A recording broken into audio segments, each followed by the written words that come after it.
in the beginning, I didn't call it open innovation. I wasn't sure what to call it, but I knew it was a phenomenal observation of something that Michael Porter would have had a hard time explaining. Hey folks, Gerrit here. In this latest episode of the Most Awesome Founder podcast, I'm joined once again by WHU Professor Dries Foms for a fascinating discussion with Dr. Henry Chesbrough, Director of the Garwood Center for Corporate Innovation, Adjunct Professor at the Haas School of Business at Cal Berkeley, and Chair of Open Innovation at Guido Carli in Rome. We're discussing the origins of the concept of open innovation, its implications in business today, the role of startups, and the interrelationships of open innovation, open source, and intellectual property. This conversation felt like a masterclass in this fascinating topic, rich with real-world examples that practitioners should relate to. Hope you enjoy it as much as we did.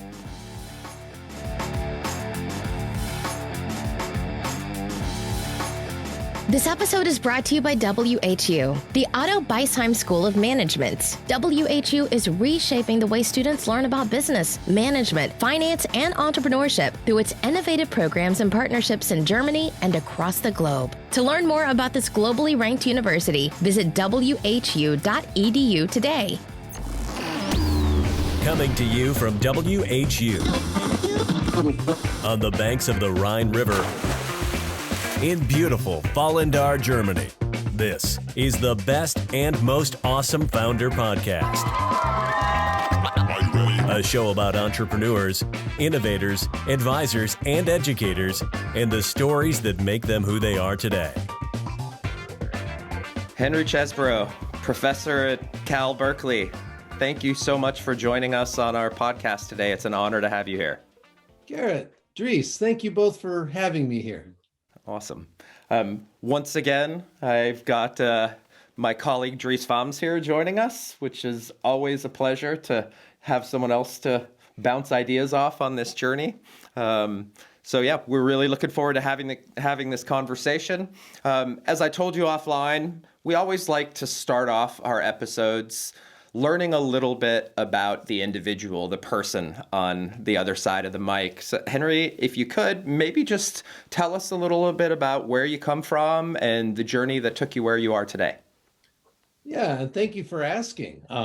I grew up in the Midwest in Michigan, in a town called Ann Arbor, where the University of Michigan is located. So I was a townie in a small town of 50, 60,000 people, but with a very large university.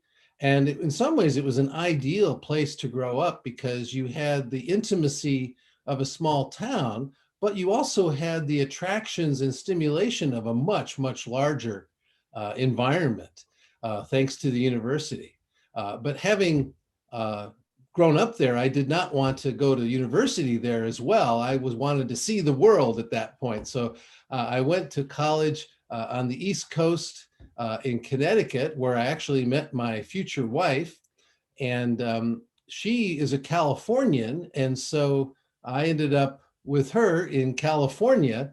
And I moved to California in 1981.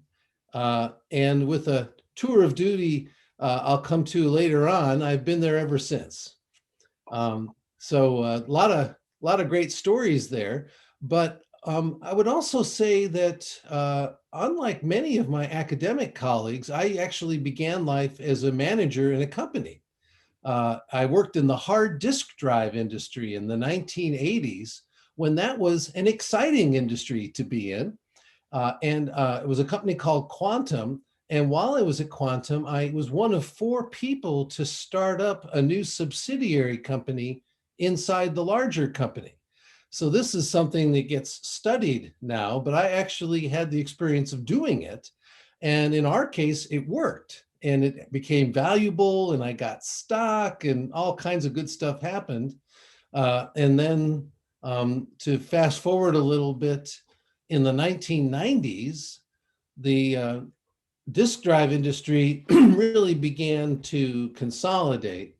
And it was clear that that was not going to remain a great industry to be in. So initially I was out looking for the next startup. And for a couple of years, I was like Moses in the desert, looking for the promised land.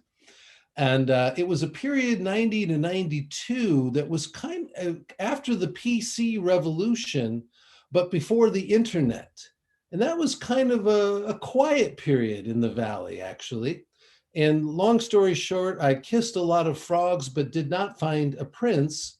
And as I began to reflect on that, I thought maybe I'm thinking too narrowly. And so I started talking to old professors of mine, and one of them made the suggestion of going back to get a PhD and becoming a professor.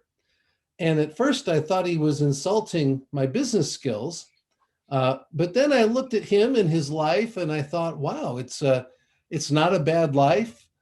He was on the board of some companies, including the company I was at, Quantum. He was one of our board members.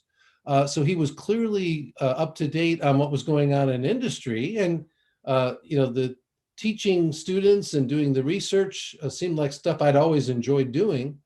So I decided to go for it. And so with the support of my wife, I went from being a vice president in a Fortune 500 company to a first-year graduate student. And that was a marvelous shift in social status. There was one cocktail party I can remember now where it's very common in Silicon Valley when you meet somebody, the first question you ask is, what do you do? And indeed, your identity is really wrapped first and foremost around your work. And so when I explained to the same people I had been engaging with for years that I was now a graduate student in a PhD program, this person literally turned and went to the opposite side of the room.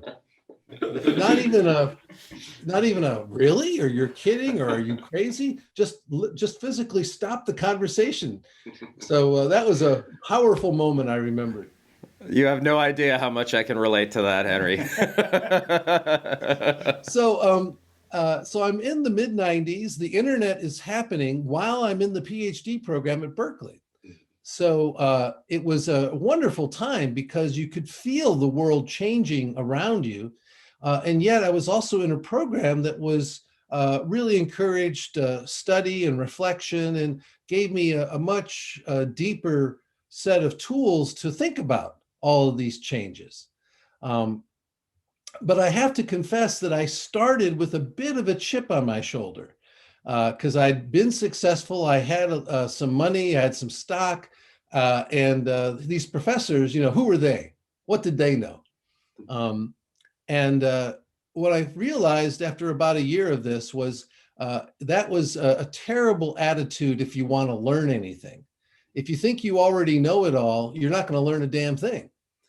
So I got over myself and I got that chip off of my shoulder and got through the PhD program. And when I graduated, I went to Harvard in their business school. And this was the one separation from my time in California. I went to Harvard Business School for 6 years, the West Point of capitalism, as they like to say.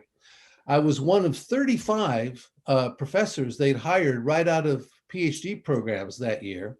6 years later, when I left, there was only one of the 35 left. So it was truly an up or out system, but nonetheless, a wonderful environment, bountiful research funding, really deep commitment to teaching, and particularly teaching with the case method.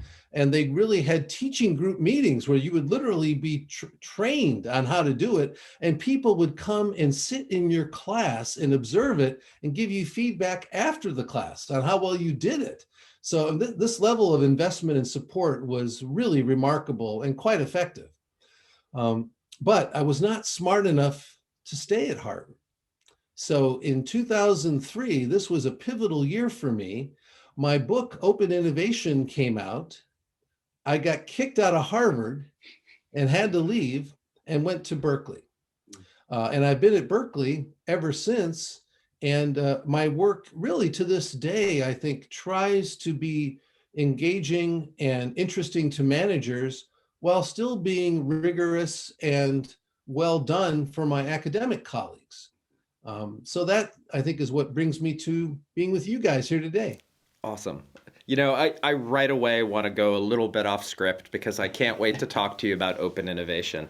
But I'm always interested in this jump from the business world to the academic world, maybe back again. It's a journey that I'm in the process of going through right now. And I think I probably have had some of the same feelings and emotions that you went through.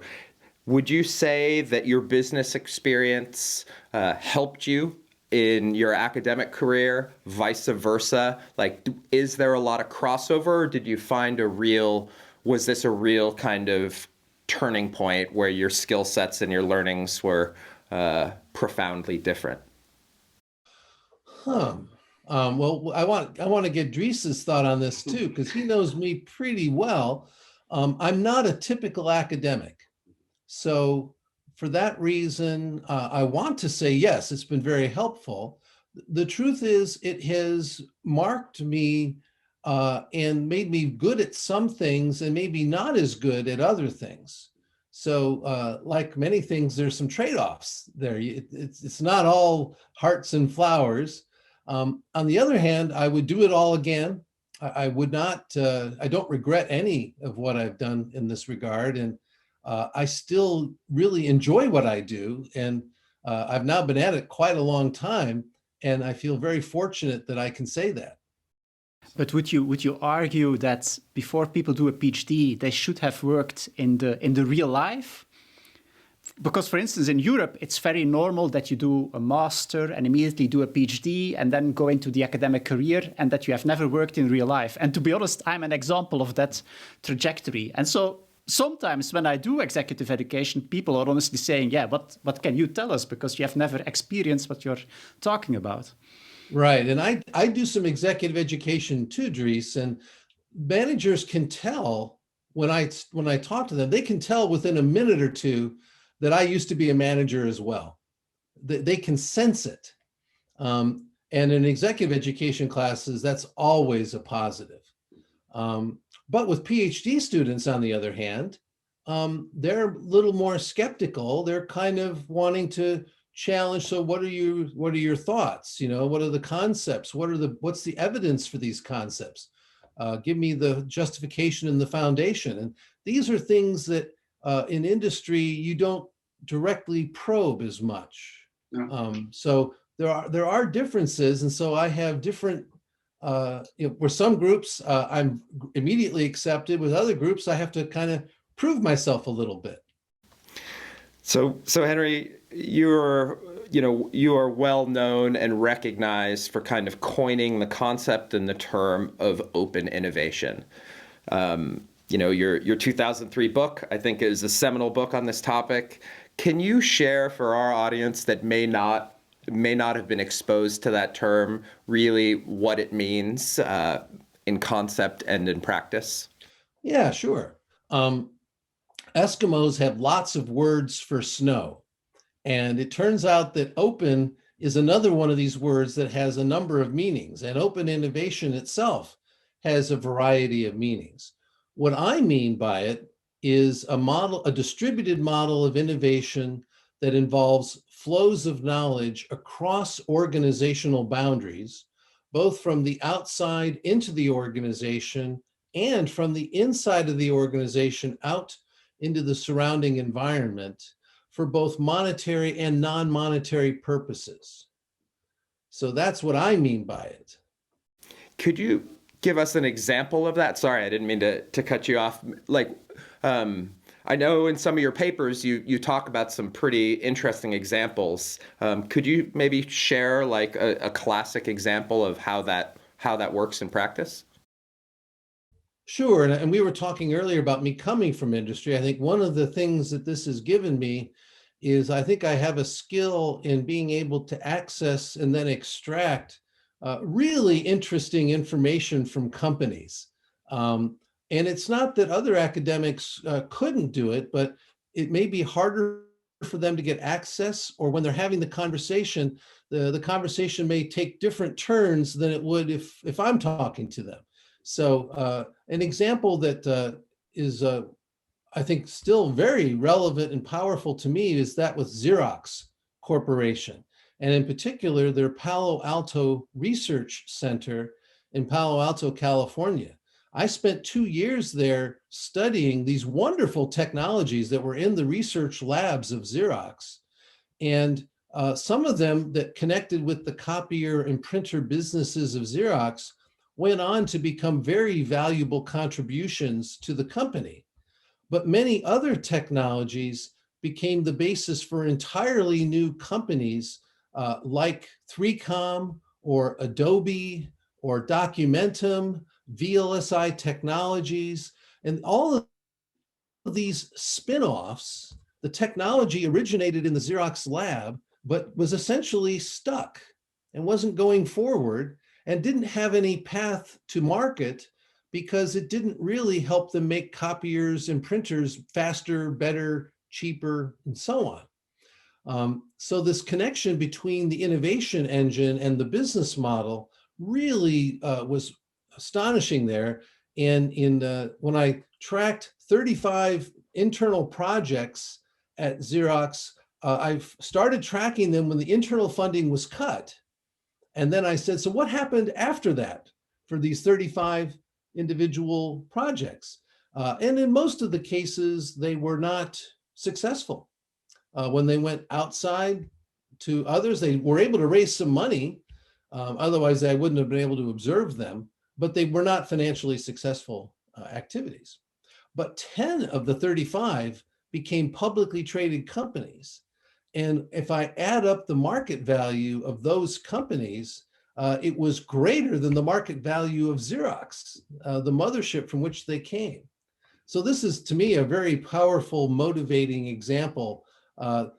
In the beginning, I didn't call it open innovation. I wasn't sure what to call it, but I knew it was a phenomenal observation of something that Michael Porter would have had a hard time explaining. So I've come to really appreciate what I think of as anomalies in research, where something that I know from my observations and discussions of companies, something's happening in practice, and theoretically, it's really hard to explain it with the theories that we currently use. So that's when I got really excited about it and started thinking about and making sense of these patterns. And that's where the book originated in 2003.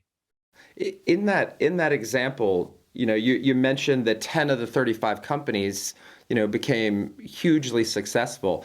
Did that actually benefit the mothership that was, responsible for a lot of the innovation in the first place, or was that just a loss of R&D that somebody else found a way to commercialize? So I actually have a paper on this very question. And the answer is that Xerox's management of this took place in 4 phases.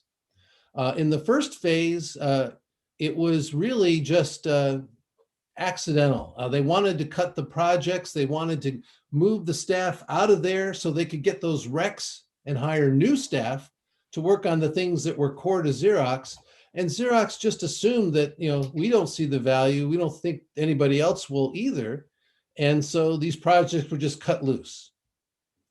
So the first round of the 35 projects that I studied, I think 5 or 6 of them were in this first phase.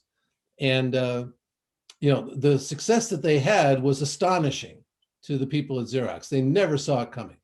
So that gave rise to a second phase, where in the second phase, Xerox starts investing alongside these and taking some equity for the intellectual property and so on. And then in the third phase, they actually create an internal corporate venture capital activity to go through the labs of Xerox and try to identify and then capitalize those things so they could, if you can't beat them, fund them.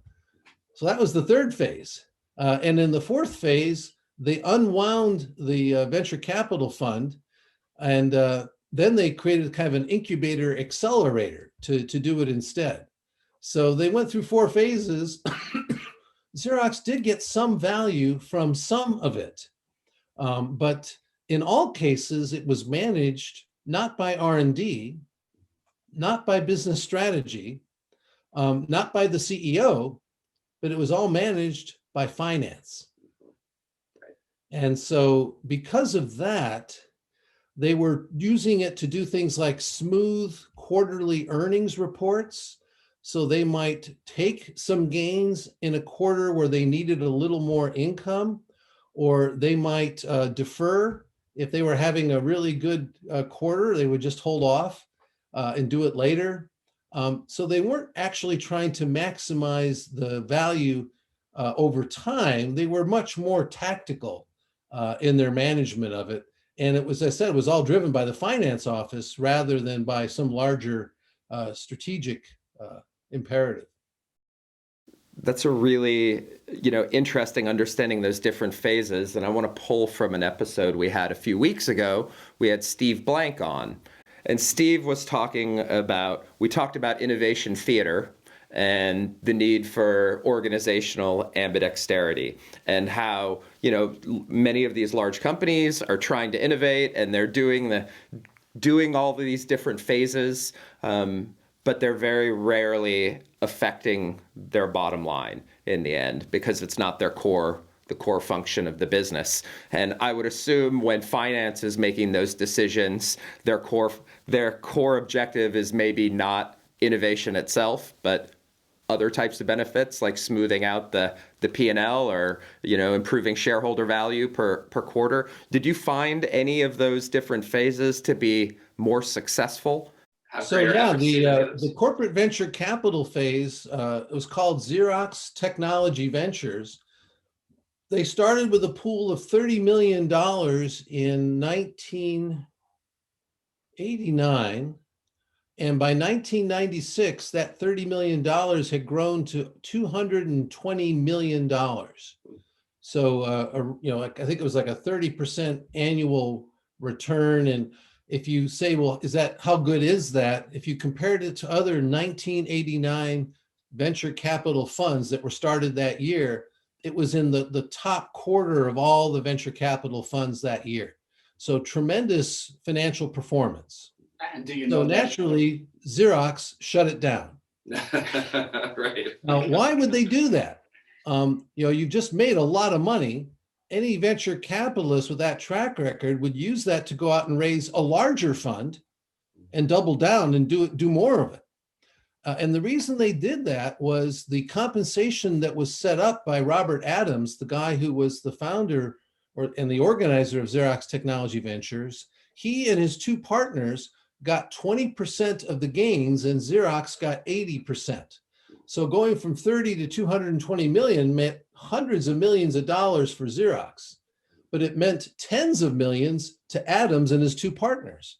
And this resulted in them getting more money, a lot more money than the CEO of the company. And this drove the HR people completely nuts. And I think it also offended the CEO and the others. And so it was so corrosive that they made the judgment that it's just not worth it to have these people paid so well. And that's when they set up their incubator instead. Let's do it ourselves, but not with venture capital. We'll just, use our assets and resources and skills and nurture these companies. And I'm sad to report that the incubator was a terrible failure. So, it's a little bit like having a really, really successful salesperson on a quota. When that salesperson blows out the quota, they get paid a big commission check.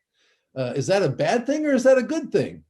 Now, what they do in the sales world is you pay them out and then you reset the quota a lot higher next year. So that's the way we handle that one. But with the corporate venture capital, that's an issue that exists in corporate venture capital programs everywhere. Do you compensate the partners like venture capital partners with carried interest, or do you compensate them with salary and bonus like we do all of our senior managers, in which case it's much more like the incubator? Yeah, actually in Germany, it's often that because of union legislation and stuff like that, nobody is allowed to earn more than the CEO. So it's even legally not possible, which is a big problem for a lot of German corporates that want to do CVC, because it's just immensely restricting the financial incentives that you can give. Well, and you can see from the corporation's perspective, really making a lot of money with a couple of people and pissing off everybody else in the company, you can see how that's a hard balance to strike. Yeah. So back to Steve Blank's idea, in Steve Blank's world, of course you pay these guys. Of course they're taking a huge amount of risk. And if they don't perform, they don't make anything. So the only reason they got the payments they got is they earned it. But Steve is in all of his career, and he's done a number of interesting things in his career, which you now have in your podcast. He's never stayed in a large company for very long, ever. And so I don't think he particularly values or cares about the large corporation and the constraints that they labor under. Maybe to go back to open innovation, we interview often founders on this podcast, and then we always ask, what has been your drive to create this company? And we actually never do that with academics. So I actually would like to know, what was your kind of personal drive to focus on open innovation, and why not another topic? Yeah, so I guess, Dries, I would say that when I graduated from Berkeley in '97 and went to Harvard, I was learning about teaching case studies. At that time, Harvard really cared about having its faculty research case studies, and Harvard had phenomenal access. And it was through a professor named Dick Rosenblum that I was connected to Xerox. So that part was going on, and I was just having these interviews and discussions and seeing these amazing patterns that were coming out of the research data. But I was also doing other papers on other topics. I was publishing things out of my dissertation, which was actually looking at Clayton Christensen's disruptive technology in the hard disk drive industry, but I was looking at it in Japan and Europe rather than in the US. And even though the same technology transitions took place, the organizational response was completely different, particularly in Japan, where all the same companies transitioned all the different generations of disk drive sizes successfully in a way that was not true in the US. So I'm doing a number of these different things. I'm publishing out of my dissertation. I'm doing this new research. And then I find out from Harvard that I've got to leave, that I'm getting kicked out. And that was a really searing moment for me, because I'd left industry to go back to get a PhD. I'd invested 5 years of my life to get a PhD. I get my first academic job, and now I've got to leave. Now, I was not the only one. As I said, I was one of 34 out of 35, but still, it was a very difficult blow to absorb. And it came as a real surprise to me. And I wasn't really sure which way to go. Do I stay focused on the very rigorous, careful academic studies that I was trying to do and having some success getting published, but only some? And then, or do I follow these things that are just really interesting and cool, but I'm not sure, how do you publish a paper on open innovation in 2003? How do you falsify that? How do you prove that? So I had to make a choice. And one of the things that I'm very proud of as I look back is I did the more risky, more entrepreneurial thing, which is I went with my gut and said, I think these patterns are really interesting. And even though we don't have a language to talk about it yet, I think it's important, and it needs to be studied. It needs to be written up and published. Yeah. And so I took that path, and I went to Berkeley, and it's worked out great. But I had no way of knowing that in advance. It was a big risk, and it could have ended in tears. Yeah, great. And maybe when I talk especially with practitioners about open innovation, I often notice that there is some confusion about the distinction between open innovation and open source. How do you see that? Is open innovation, does it inherently mean that you give away your IP, that you open up your IP portfolio, or is it in a different way that we have to see that distinction? Yeah, this comes up a lot, as you might imagine. Yeah. And it was compounded, I think, in 2005 when Eric von Hippel, who's done a lot of excellent work on user innovation and open source software, as an example of user innovation, he published a book in 2005 called Democratizing Innovation, and used the term open innovation, the same words, to refer to this free and open software approach. So even though he knew about me and my book, and I actually went to his seminar for many, many weeks when I was at Harvard and he was at MIT, he did that, and I think that added to the confusion. So there's an industry confusion, and there's even an academic confusion. So and it turns out when I looked into it, if you look in open source software, that confusion is paralleled there. There's a guy named Richard Stallman who's best known for free software, and or for GNU and copyleft and policies that anything that you work on in open source must remain open. And the copyrights that are used require anything that builds on it to itself be kept open. So that would be sort of the free branch of open source. And then people like Linus Torvalds and others are on the open branch, where you can definitely put things into open source and you can draw from it, but you are allowed to make enhancements that you keep private. And so you can, if you choose to, you can fork the code to do other things. So, Amazon's Kindle is a good example that rests on the Linux software, but Amazon has done its own fork of that. So Richard Stallman and Linus Torvalds actually had debates in the early 2000s about which was the better way to go. And in open innovation, Eric is kind of the Richard Stallman in this debate, and I'm the Linus Torvalds in this debate. So this confusion goes quite deep, even into open source itself. So I think that's interesting.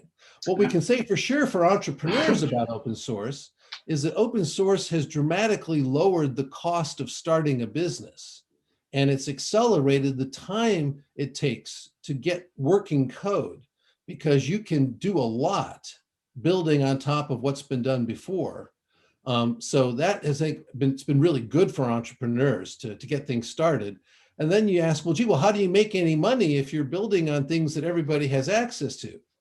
And the answer is you can still make money. You don't make money at that layer. You make money up the stack and doing in the things that you're doing that do differentiate you.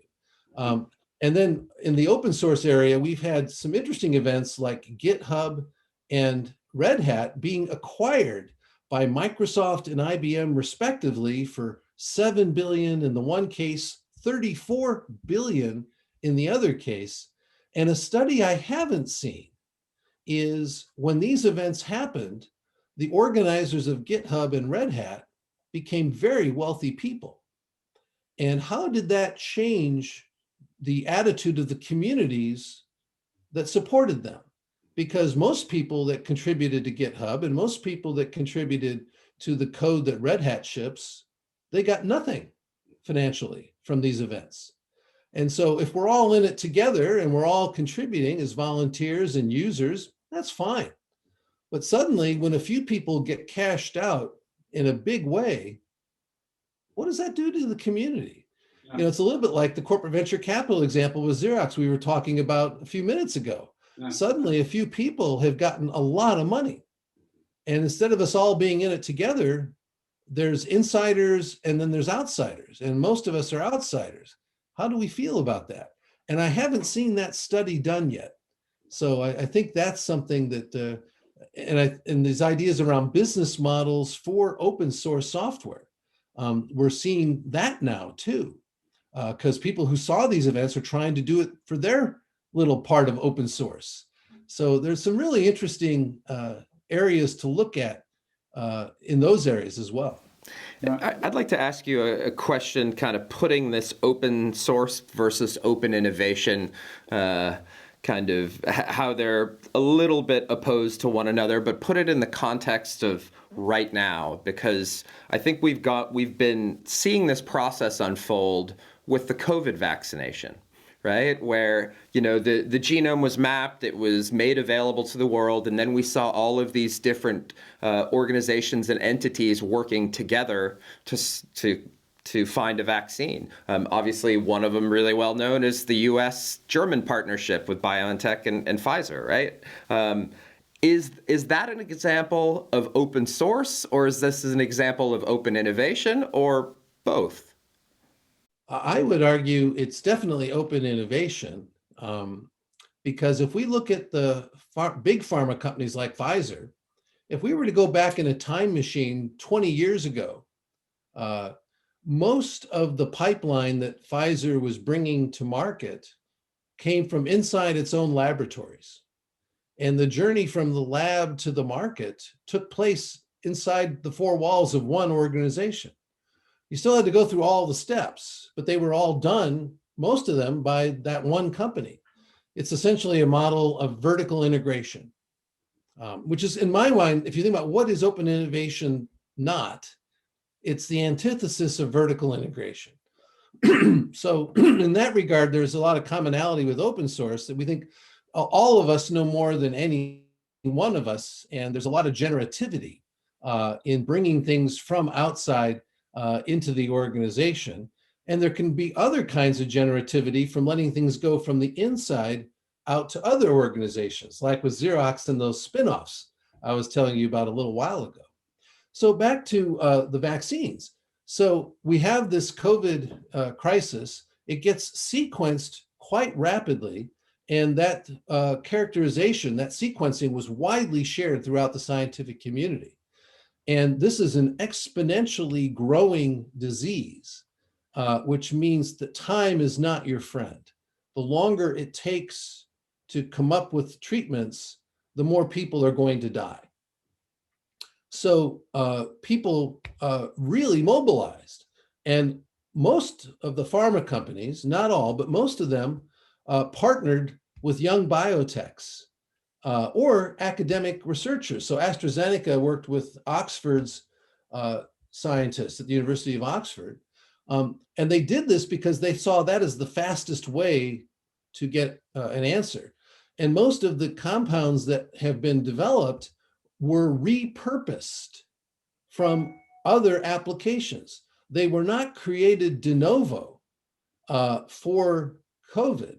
They were rather created initially for some other use, and then were repurposed. Once they saw the sequencing, they said, this could work here too. And so they could start not at the very beginning, but they could start kind of in the middle, where there'd already been some characterization, maybe some animal trials, some modeling work done, and then it's a race in the face of an exponentially growing disease. So that's why I see it as an example of open innovation. I want to put on back to open source, there's a lot of IP here. Mm-hmm. These things are not being shared for free. And it's cost, many billions of dollars to do the development, the production, the clinical trials, et cetera. And so it would have been a mistake to try to make it for free, because all this money had to be invested. And I think there are more than 50 candidates that are in this race. So it's not like, picking the winners at the outset and just letting them do it. It's a real market competition with dozens and dozens of contestants, all of whom are investing a lot of money to try to win the race. And socially, we want that diversity. We want there to be a lot of attempts, because we don't know in advance which ones are really going to work. These mRNA vaccines, for example, are a very new methodology. And so a lot of reasons to think it might work, but it was fairly theoretical until, so we didn't know for sure. And socially, you wouldn't bet on that in advance. You'd want some traditional methods, you'd want some new methods, and so on. So that's what's happened here. But it wouldn't have happened without IP. So it sounds to me, though, that when the initial Chinese researchers kind of put out the sequencing, that was kind of an open source of that data that allowed open innovation to happen on top of it, with the technologies and the horsepower of those big biotech companies driving it. Definitely, Gerrit. Yeah. I would say that, and this gets to something that's, I think, really important, and that is open science. The science has been pretty open for a long time. The first, I think, royal journals of scientific discovery came from the 17th century. And people would do their studies and report to each other, and then they would publish these in these scientific journals. And so these were the first conduits for this knowledge to get out to the world. And now, the scientific community is very deeply connected. There are a lot of, there's the Public Library of Science. There are other journals now that even before it's published, you can see what's in the pipeline, so to speak. So this, I think, is all really positive. But open science alone is not going to get you to commercialization. You need both steps. You need broad investigation of the underlying phenomena and a deep understanding of what's going on there. And then selectively, you've got to make some bets as to, okay, now what are we going to bet on that's actually going to work in a reasonable period of time for something that we can get paid for. So one of the projects I'm involved with is at CERN in Lausanne, Switzerland. And they have this phenomenal Large Hadron Collider, tens of billions of euros, literally in the ground, and a marvelous open science community of, I think, more than 10,000 researchers that come and go from CERN. And there's no IP in any of that. It's all truly open science. The paper that got the Nobel Prize, I think, had 3,000 co-authors. So very, very open. But now they've completed their experiments for searching for these particles, the things they were designed to do. So now CERN has to ask, what do we do with this facility and these people now?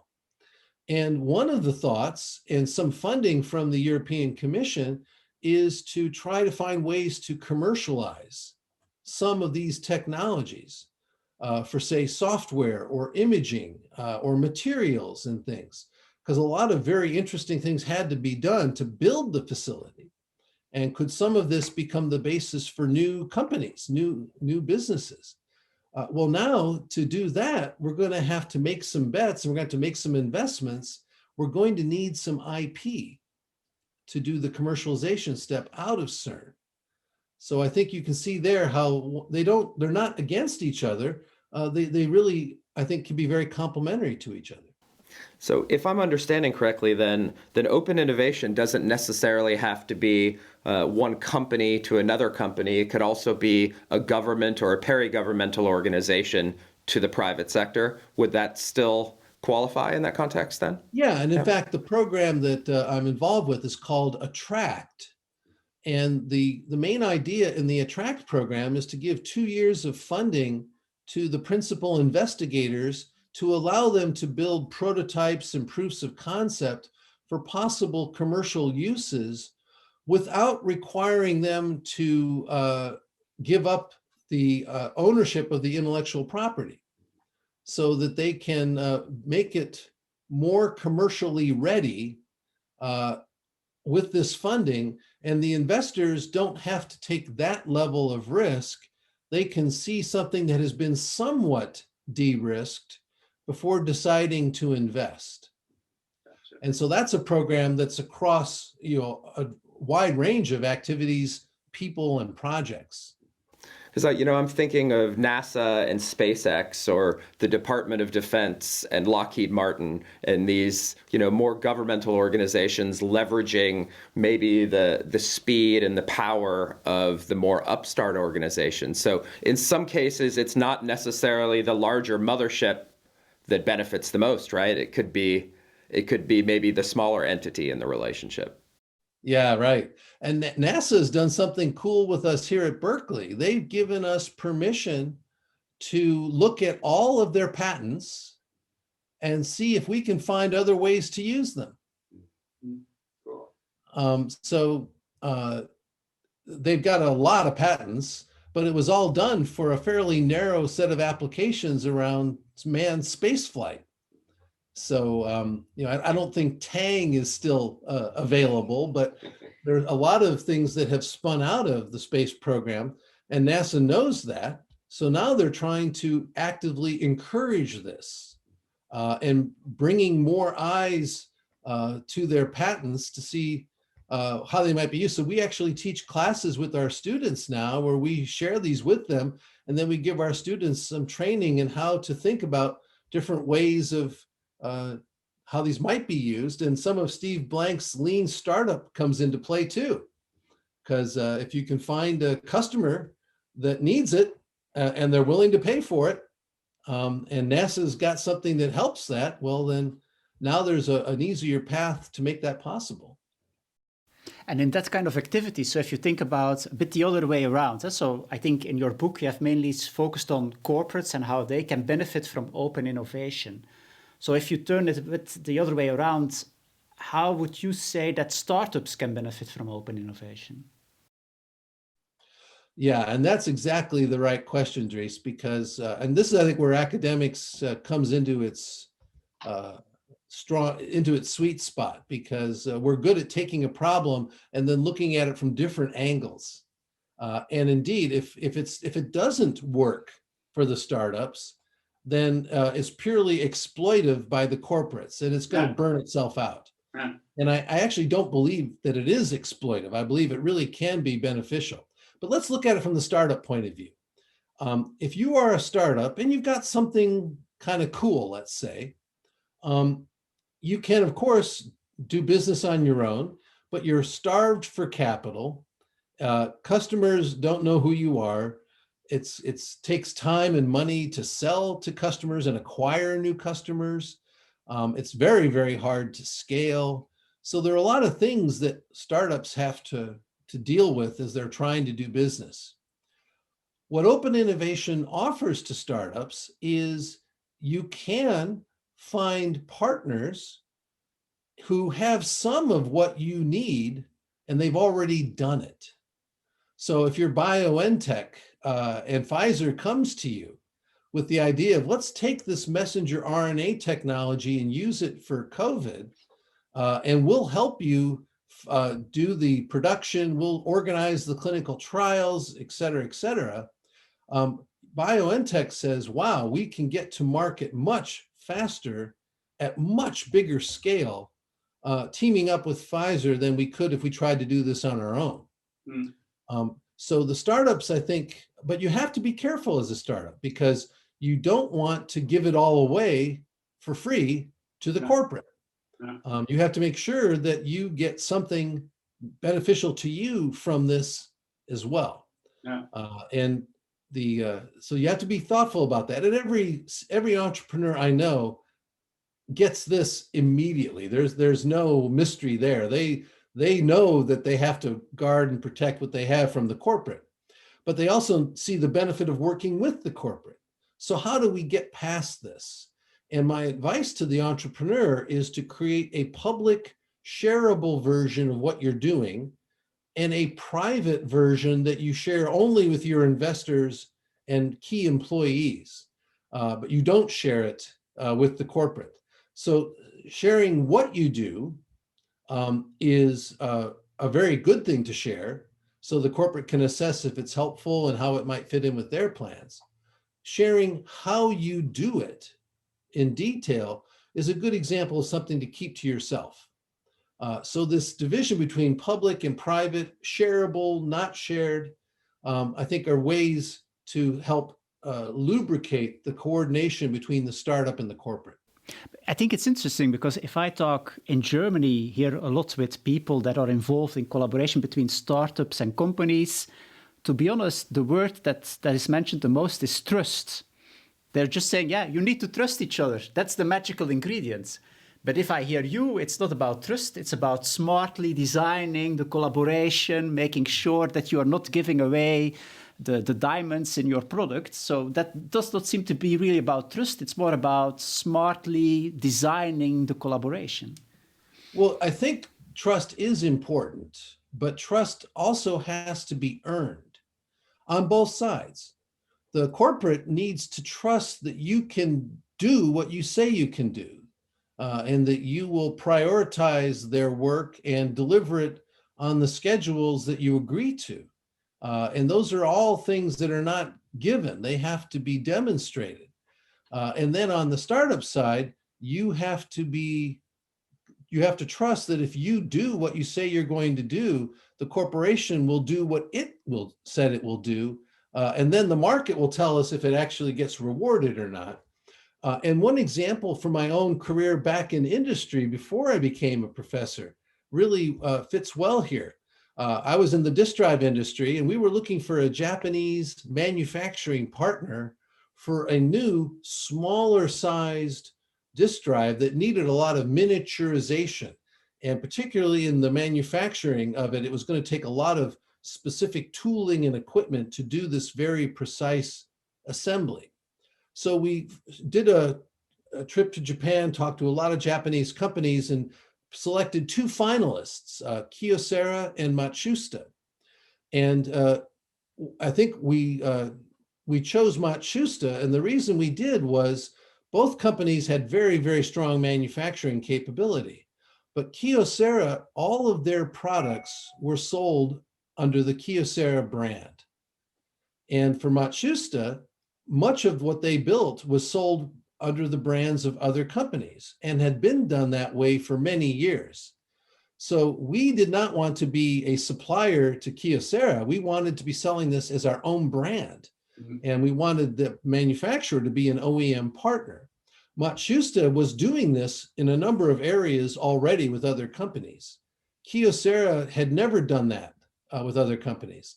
So that's a case where whatever we're told by the two companies, it's smarter, I think, to say, Matsushita's got a track record and a business model that's built around doing it. Kyocera doesn't. So best to go with Matsushita. So there still is a lot of trust involved. We co-located, we worked together for years on it. Well, there was a lot of trust, but there was also calculation and strategy along the way. Yeah. And do you think that most startups have sufficient that kind of calculative mind? Or sometimes I have the feeling that they might be a bit naive in that respect, that they say, okay, as long as I have a good relationship, it will go well. And then they might be a bit surprised about the hard business life that might hit them. Well, I think you're right about that. I think the startups also, though, often know other entrepreneurs that are working with these companies. No. And so to be a little blunt about it, if the large company really screws an entrepreneur, that entrepreneur is going to tell everyone they know. And so you can get a reputation as a large company for being not trustworthy. Yeah. And once you get that reputation, the opportunities you're going to see in the future are going to be fewer and of lower quality than what your competitors who are more trustworthy, they're going to see better opportunities and they're going to see more of them. So you can actually be competitively disadvantaged by being untrustworthy. So I think there is some help for the entrepreneurs because of the networks they have and the information that they share with each other. You know, as someone who's built my first venture-backed startup was an enterprise SaaS. And, you really, all of our clients were Fortune 100 clients. You really feel like you're at the mercy of those large companies. The power dynamic is so profound, right? That they're going to set the terms, they're going to drive whatever the deal is. The only real leverage you feel like you have is that if you don't take it, we're going to the competitors, right? So I think there is a little bit of a natural balance in play if the value proposition is compelling enough to the bigger company, right? But to me, it doesn't seem like this strategic game so much. I think the system is somewhat in place, whether it's reputational or it's more competitive in nature. There are disadvantages to the big companies. At least that's perhaps what I experienced. Yeah. Really interesting. I want to just pivot here and ask you, let's turn this really fascinating concept where we've talked about it in so many positives around open innovation. Can you share like the dark side? What are there drawbacks or examples where this can go really wrong for either of the stakeholders in the process? Sure. And some of what I'm going to share here is laid out in chapter 8 of my most recent book called Open Innovation Results, where I look at failure cases. And this is one of the things that I have been admonishing many of my academic colleagues is that we love innovation, me too, and it's exciting, it's fun, but it doesn't always work. There are failures. It's harder to get companies to talk about the failures. And that's one reason why we don't study them as much. It's much harder to get access, but it's really valuable to do it. And it also clarifies conceptually what are the limits or the boundary conditions that are involved here for this to work well. So I've got a chapter full of these things. I don't have time to give you all of them now. Let me pick a couple to share with you. There was a startup company called Quirky that had a model of crowdsourcing ideas for new consumer products. And if your idea was selected, they had a team of people that would then take the idea and do the engineering needed to turn it into a consumer product, and they would pay you royalties for your idea. And they would also provide small additional royalty payments to others who helped to improve the idea after it was submitted. So it was very much based on crowdsourcing, on a community, sharing the profits, taking on the tasks to turn it into a product. So a lot of the ideas that we have as consumers, we're not ourselves able to manufacture them. So this was a company that was built on this idea. And they raised $170 million in venture capital. They had a corporate partnership with GE, who not only helped with some of the manufacturing, but also allowed them to sell under the GE brand in some of the distribution outlets, et cetera. So they did a lot of things right. And Ben Kaufman was the CEO and really a good, effective evangelist for this. But the company went bankrupt. And so you think, if open innovation is so great, and if crowds have all this wonderful knowledge, and we had all this money, we had leadership from the very top of the company that was a true believer in it, how did it go bankrupt? So that's a wonderful failure case. And people in the academic community know about it, but no one has written about it. It's fascinating that we don't choose, no one has studied it. And therefore, our young students, the MBAs and the PhDs, they don't know about it, because this happened back in 2015 now, and that's dog years in innovation world. So it's fading from memory. So where did it go wrong? Well, and it points out some of the limits of open innovation. One thing is that in consumer products, it's kind of a hit-driven business. You need to have a continuing stream of good products. And there were some hits for Quirky, but there were a lot of misses. And they were not filtering enough on the misses. They were investing too much in the bad things. And they were not getting enough of the hits, the really high success products as well. So and this I think is true of crowds in general. There are a few really good ideas that come from crowds, and much of what they provide, quite honestly, is crap. And so you have to be really thoughtful about the filtering when you do that. So that was one problem. Another problem was Quirky did not have a business model where they were looking for just any consumer product. Well, that's awfully broad. I can't think of another company manufacturing products that doesn't have a focus in particular areas. And so Quirky lacked this focus. So they were probably trying to be too many things to too many people and not focused enough in what they were doing. So that's a fascinating one. And then the other example I'll share with you comes from a big corporate, Procter and Gamble. And this one is fun because people like me talked about Procter and Gamble a lot in the 2000s as a very good example of open innovation done well. And indeed, in the 2000s, they were growing nicely, and they were doing a fair amount of the growth because of what they called connect and develop, which was really the outside-in branch of open innovation. And the CEO himself, a guy named A.G. Lafley, wrote a book in 2008 about his innovation process at P&G. So this was, as good as it gets. He retired in glory, and the stock had gone way up. What's fascinating was when I was writing this book that got published last year, I went back to P&G, and the last 10 years have not been nearly as positive as the previous 10 years. So we rightly celebrated them in the 2000s, but then we sort of lost interest or attention.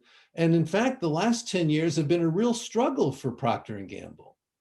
So if you think about this from an open innovation standpoint, one of the exemplars, one of the companies doing it the best that we were always using as a good example, suddenly the last 10 years, their revenues have been going down, not up. They're not getting growth and profits from it anymore. And they had all the processes, they had all the people and the training and all the rest. What happened? How did they lose the formula? And so that's I have some fun with that in the book.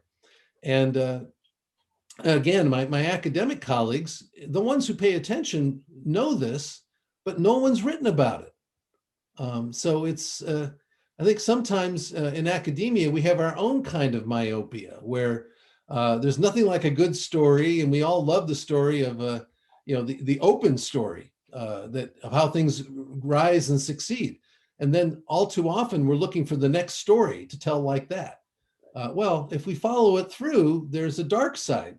And in the case of P&G, a lot of the people that were driving these programs, they retired. Not just the CEO, but all the leadership underneath him. And then the new CEO had different priorities. And so suddenly the focus shifted to these new priorities. And even though they still had the same processes, they didn't have the same leadership, and they didn't have the same mindset that they had in the 2000s. They also made a big acquisition. And I think the big acquisition absorbed a lot of their attention, and they had some trouble with the acquisition, integrating it into the company. And so I think that was a factor that really distracted people as well. So even when you do well and you master it, that's not a guarantee that you're going to hold on to it for the long term. So that's, I think, a little, it makes you think about what we do as business professors. When you get somebody to a level of mastery, we sort of think they live happily ever after. And that's not always true. And I was triggered by the word mindset. So if you reflect on what is the mindset that people need to be good in open innovation, do you have any ideas about that? What kind of mindset people need? Yeah, I do. In fact, in the way I close this chapter with all these failures is very much, Dries, about the mindset. And I put I have sort of a two-sided column. One side is sort of the closed attitudes and mindset, and the opposite number, the open ones. So you can sort of see how they contrast. And the argument I make is that individual practices will be copied and will disseminate to everyone, including your competitors. So they are not going to be the source of continuing advantage. You're going to have to continue to innovate and improve in order to stay ahead. And that's why the mindset is so important, because anyone can copy the individual practices. And indeed, I think in the case of P&G, a lot of people studied them and did copy them in the consumer products area. And then unfortunately for P&G, activist investors started looking at the company and its underperformance in the mid 2010s. And then they really began driving for short-term profit improvement, and they really cut a lot of the innovation investment and innovation infrastructure that was sustaining the gains that P&G had made. So the mindset of an activist investor, unfortunately, is often antithetical to the mindset we want for medium and long-term innovation success. You know, this, for me, for a guy that comes from startup world, this has felt like a masterclass.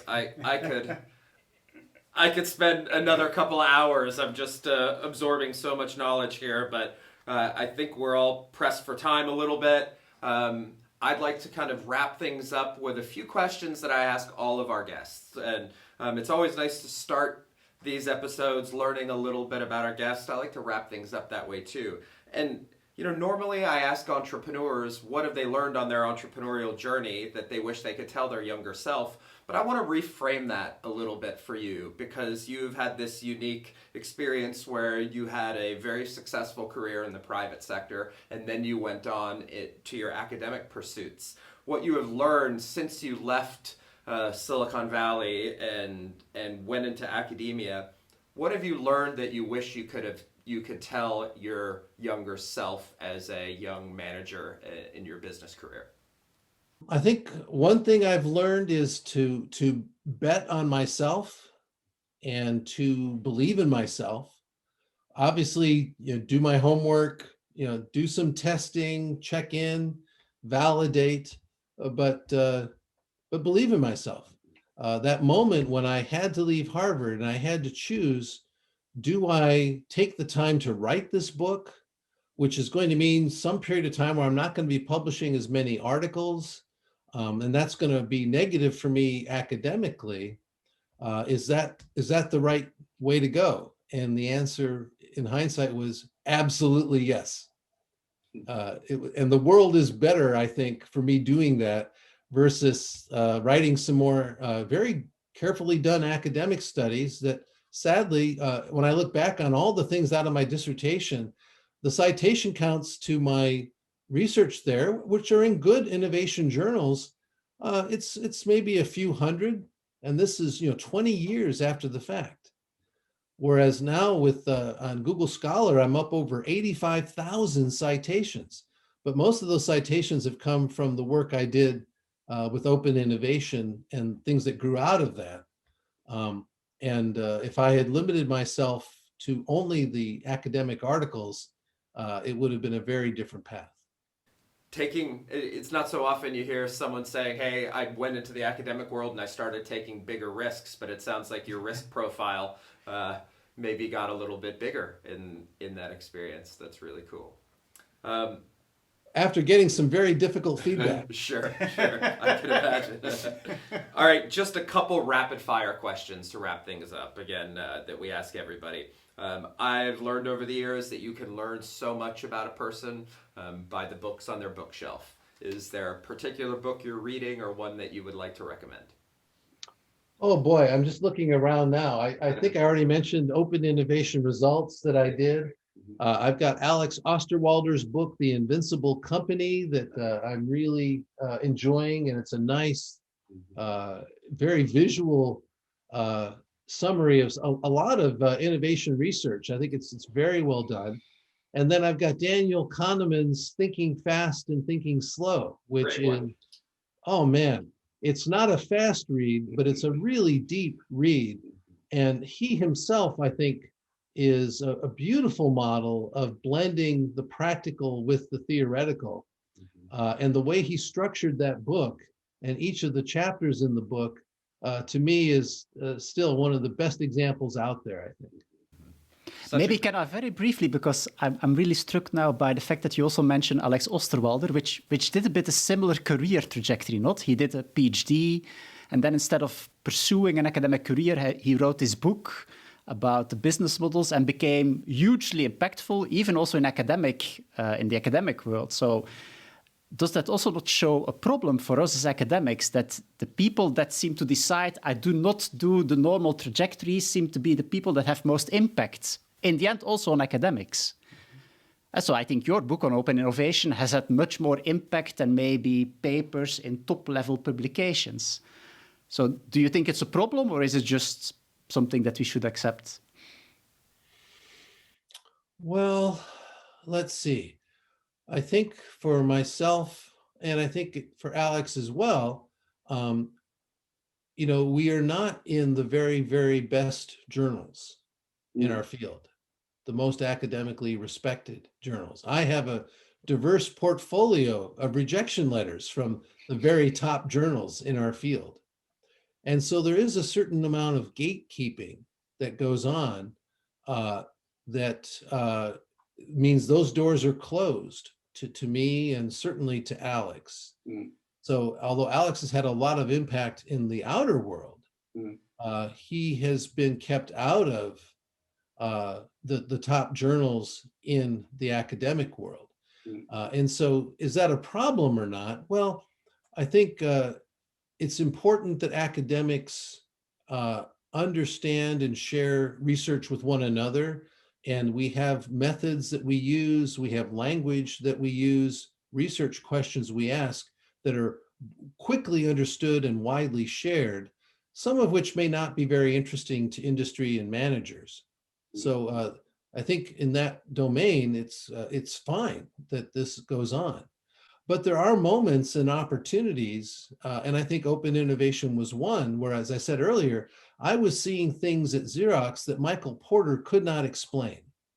And that, I think, is something that is relevant both to academics and to industry. So when you get to those situations, I think it becomes more abductive, if you will, rather than inductive or deductive, becomes abductive. So to go back to the theory and say, so what do we add to the theory to help us make sense of what we're seeing here? Now, Alex is doing a very good job and making a lot of impact in creating tools to visualize and implement innovation. He is not trying to go back to theory and update or correct the academic theory. So he and I have differed on that regard. I'm still very much with at least one foot firmly in the academic world, and I still spend a lot of my daily life with other academics in a way that Alex does not. Now, Alex, in turn, is having impact in lots of companies and lots of places that have never heard of Henry Chesbrough and may never have heard of open innovation. So I think he's satisfied with the impact he's having. And I actually invited him as one of our keynote speakers to the World Open Innovation Conference this past December, and I'm hopefully going to be writing an article with him. So we may start this process of carrying some of this back to academia. We'll see how that goes. Which will be bluntly rejected by the top journals, you expect. Well, at least you're right. So the implication is we have to choose our journal thoughtfully, because if we pick the wrong journal, it will be desk rejected immediately. Well, I personally am always happy to hear when renowned academics are also writing for the practitioner audience, and I'd like to see more and more of that, because we're customers to your experiences and your research too. So, I used to be a manager too, Gerrit. I remember too thinking, gee, can I get more from academia than what I'm getting so far? And feeling like, come on, guys, you should be trying a little harder to talk. I'm willing to listen. I'm a smart guy. I'll give you some time if you can explain it to me in a language I can understand. And so I had that feeling too. Yeah, awesome. I'm going to ask one little side question, because hearing your career trajectory, thinking about your life, Bulldogs, Golden Bears, Wolverines, who do you pick? Wolverines. Wolverines. He's still a Michigan guy. All right. You can take the boy out of Michigan, but you can't take the Michigan out of the boy. Go blue. Awesome. Henry, thank you so much for joining us today. I know I can say for me, it was such a fascinating conversation. Thank you, Dries, as well, for joining. Always a pleasure. And thank you for sharing your story with our audience. It was a pleasure, and I'm eager to see the other podcasts now that I've been through this experience myself. Awesome. Thank you so much. All right. Thank you, gentlemen. Well, folks, that was Dr. Henry Chesbrough, professor at Cal Berkeley and Luis in Rome. Stay tuned for our next episode, which goes live every other Wednesday. Until then, be sure to check out our website at mostawesomepodcast.com, follow our channel on YouTube, and subscribe on Spotify, Apple, or your favorite podcast streaming service. Bis nächstes Mal.